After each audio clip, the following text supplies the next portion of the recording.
আজকে দেখলাম আপনার 1972 থেকে 1975 সালে কেন্দ্রীয় লাইব্রেরিতে, ঢাকা বিশ্ববিদ্যালয় কেন্দ্রীয় লাইব্রেরিতে এই পত্রিকাগুলো মানে বন্ধ করা ছিল, সেগুলো এখন ওপেন করে দিয়েছে। স্টুডেন্টরা জানতে পারছে যে তখনকার সময় ইতিহাসটা কী ছিল। এগুলো আমাদের জন্য স্বাধীনতা।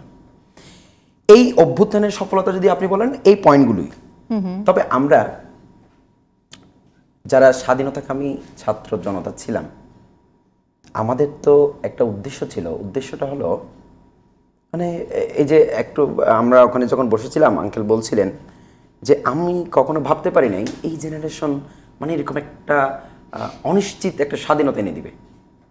যে আমরা ভাবতাম এই জেনারেশনের ছেলে পেলে মনে হয় মোবাইল, রাজনৈতিক চর্চা করে না। কিন্তু আঙ্কেল অবাক হয়ে বললেন না, তারা দেখিয়ে দিয়েছে আমাদেরকে দেখিয়ে দিয়েছে কিভাবে একটা রাষ্ট্র একটা সংস্কার করতে হয়, কিভাবে অভ্যুত্থানের মাধ্যমে সফলতা আনতে হয়।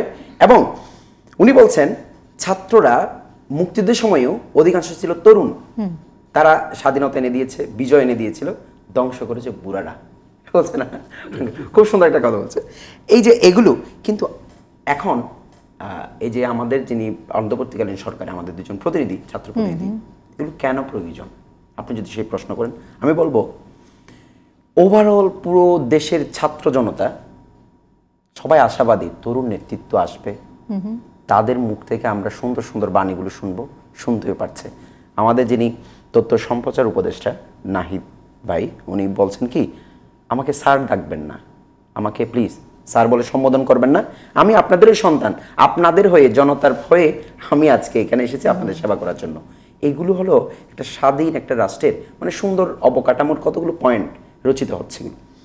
এখন এই যে এই আন্দোলনে যে হত্যাকাণ্ডগুলো সংগঠিত হলো, যে হত্যাকাণ্ড আমাদের কাছে ফুটেজ আছে, আমি খুব ব্যতীত, পুরো ছাত্র সমাজ ব্যতীত, পুরো দেশের জাতি ব্যতীত, আমি যদি বলি আপনাকে একটু ক্যামেরাটা এদিকে ফোকাস করতে বলবো, আমি ছাত্র আন্দোলনে চোখের আলো হারালো 4 শতাধিক, তারা তো সবাই ছাত্র, তারা চোখের আলো হারালো। স্বাধীন বাংলাদেশের যে সূর্য উদিত হলো, সুন্দর দেশ, তারা সেটা দেখতে পাবে না, তাহলে এটা দায়ভার কে নিবে? এটা দায়ভার অবশ্যই ফ্যাসিস্ট হাসিনাকে নিতে হবে, তার উত্তরসূরিদের নিতে হবে। এখনো পর্যন্ত যারা প্রশাসন বিচার বিভাগের মধ্যে যারা ফেসিবাদী রাষ্ট্র ব্যবস্থা কায়েমের জন্য উৎপেতে বসে আছে, তাদেরকে এই দায়টা নিতে হবে। এরপরে যদি আপনি বলেন, এর নাম হলো আতিকুল।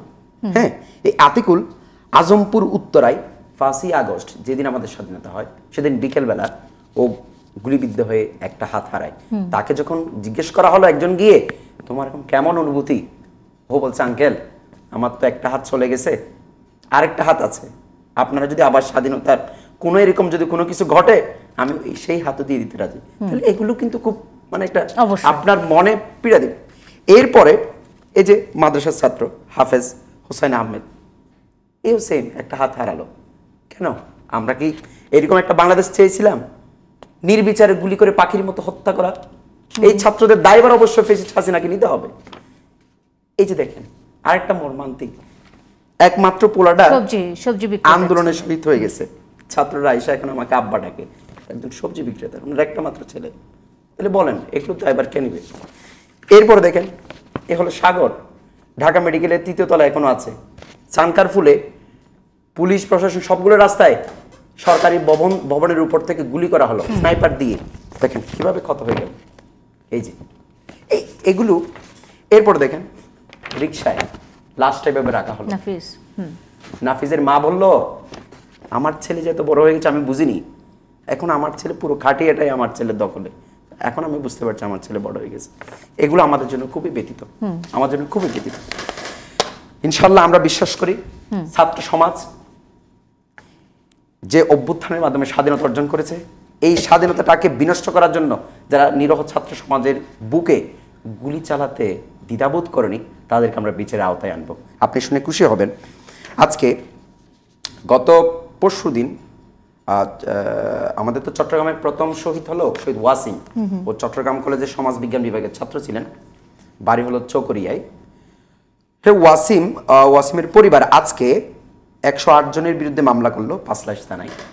সেখানে ফ্যাসিস্ট হাসিনা, তার উত্তরসূরি উবায়দুল কাদের এবং অস্ত্রবাজিতে অভ্যস্ত আজম নাসির, সাবেক ফেসিস্ট হাসিনার উত্তরসূরি শিক্ষামন্ত্রী নৌফেল, এই যে তাদের মোট 108 জনের বিরুদ্ধে মামলা করা হলো।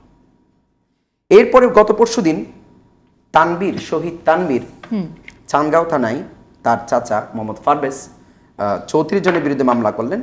সেখানেও ফেসিস্ট হাসিনা এবং তার প্রধান আসামি করে 34 জনের বিরুদ্ধে মামলা করল।